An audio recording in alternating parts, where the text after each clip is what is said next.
Assalamualaikum warahmatullahi wabarakatuh.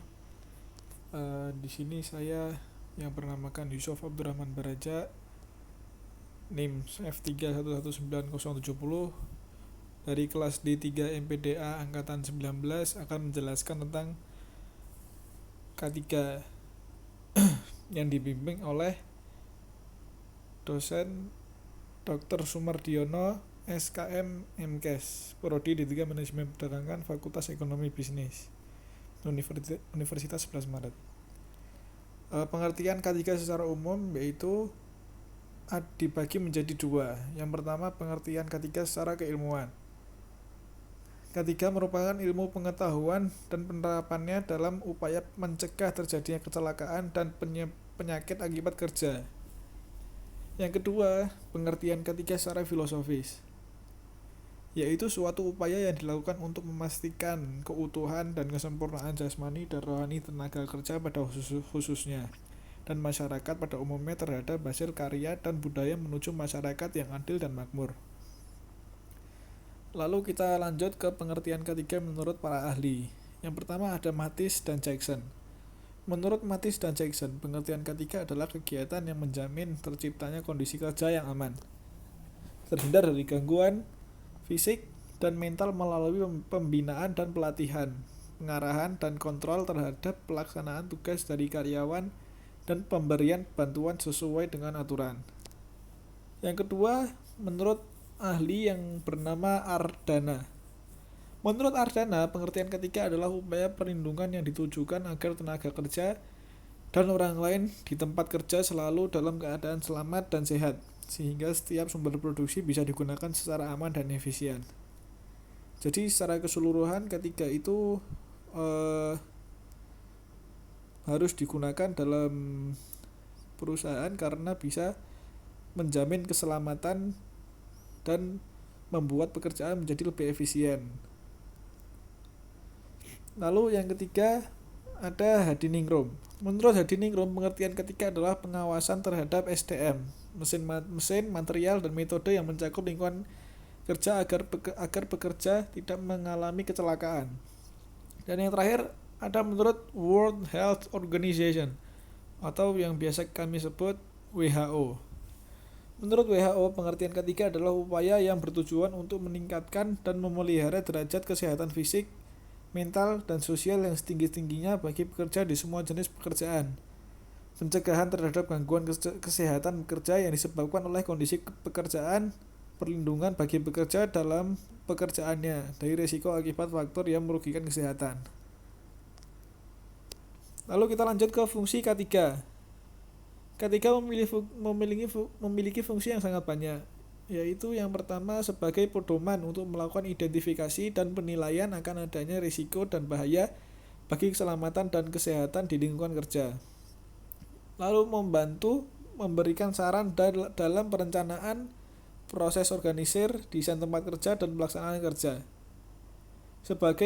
Lalu yang ketiga sebagai pedoman dalam memantau kesehatan dan keselamatan para pekerja di lingkungan kerja. Yang keempat, memberikan saran mengenai informasi, edukasi, dan pelatihan mengenai kesehatan dan keselamatan kerja. Yang terakhir, fungsi ketiga yaitu sebagai pedoman dalam membuat desain pengendalian budaya, metode, prosedur, dan program.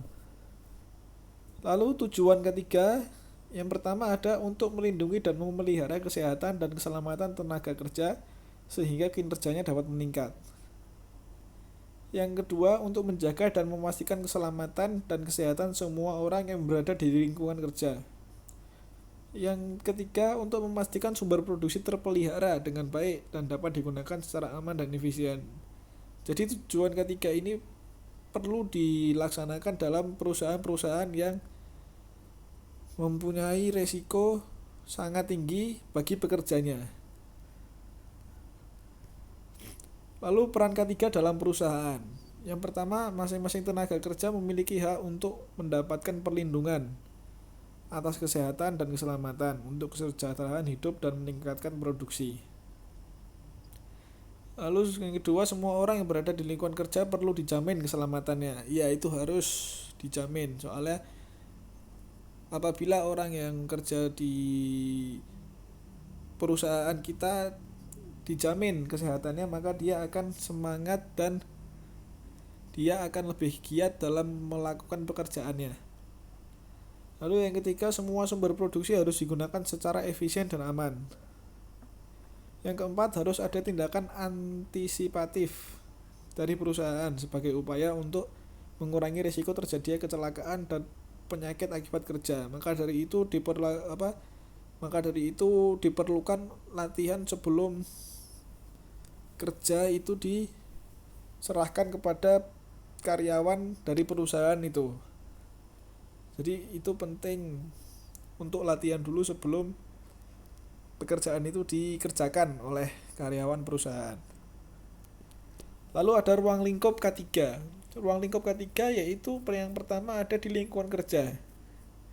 Ini adalah lokasi di mana para kerja melakukan aktivitas bekerja. Kondisi lingkungan kerja harus memadai suhu, ventilasi, penerangan, dan situasi untuk meminimalisir potensi terjadinya kecelakaan atau penyakit.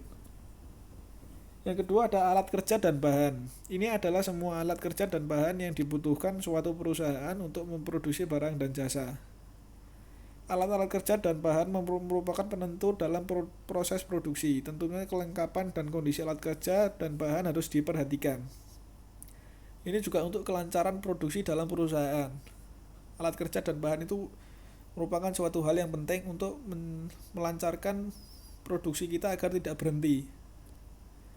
Apabila tidak ada alat kerja dan bahan, maka produksi akan semakin menurun dan tidak stabil seperti pada umumnya. Lalu jenis bahaya dalam K3. Terkait dengan keamanan, kesehatan, dan keselamatan kerja, para pekerja harus diberikan edukasi mengenai jenis-jenis bahaya yang ada. Berikut ini adalah beberapa jenis bahaya dalam K3. Yang pertama adalah bahaya jenis kimia. Jenis bahaya kimia berasal dari berbagai bahan kimia yang berpotensi merusak kesehatan jika terhirup atau terjadi kontak. Contoh bahaya K3 jenis kimia yaitu yang pertama gas bahan kimia yang beracun. Ini berlaku di perusahaan-perusahaan yang mengandung uap kimia atau obat-obatan. Lalu yang kedua uap bahan kimia, ini yang saya jelaskan tadi. Lalu yang ketiga abu sisa pembakaran bahan kimia. Ini termasuk di pabrik-pabrik obat, pabrik-pabrik printing yang memerlukan obat, itu semua merupakan bahan-bahan kimia yang perlu diwaspadai oleh pekerjanya. Maka dari itu pentingnya kita mengenalkan K3 untuk karyawan kita agar tidak terjadi bahaya-bahaya yang tidak diinginkan oleh perusahaan. Jenis bahaya dalam K3 yang selanjutnya yaitu bahaya jenis fisika. Bahaya ini berasal dari berbagai hal yang berhubungan dengan fisika dan berpotensi merusak kesehatan dan keselamatan jika terjadi kontak. Contoh K3 jenis fisika yaitu yang pertama temperatur ekstrim, terlalu dingin atau terlalu panas. Yang seharusnya yaitu suhu tidak terlalu dingin dan tidak terlalu panas. Lalu yang kedua, suara terlalu bising dapat membuat pendengaran rusak. Yang ketiga, kondisi udara yang tidak wajar. Lalu yang selanjutnya ada bahaya jenis pekerjaan. Bahaya ini berasal dari jenis pekerjaan atau proyek yang berpotensi merusak kesehatan dan mengancam keselamatan jiwa pekerja. Contoh bahaya K3 jenis ini yaitu penerangan di lokasi kerja yang sangat minim yang berpotensi mengakibatkan kerusakan penglihatan.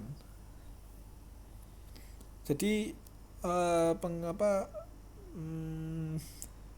penerangan di lokasi kerja itu merupakan hal yang penting dan bukan hal yang sepele untuk tidak dipenuhi dari perusahaan untuk karyawannya bekerja. Ya, segitu saja dari saya, Yusuf Abdurrahman Baraja. Itu yang bisa saya sampaikan.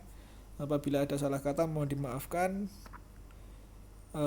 Lebih kurangnya terima kasih telah mendengarkan presentasi saya ini. Wabillahi taufik wa hidayah. Wassalamualaikum warahmatullahi wabarakatuh.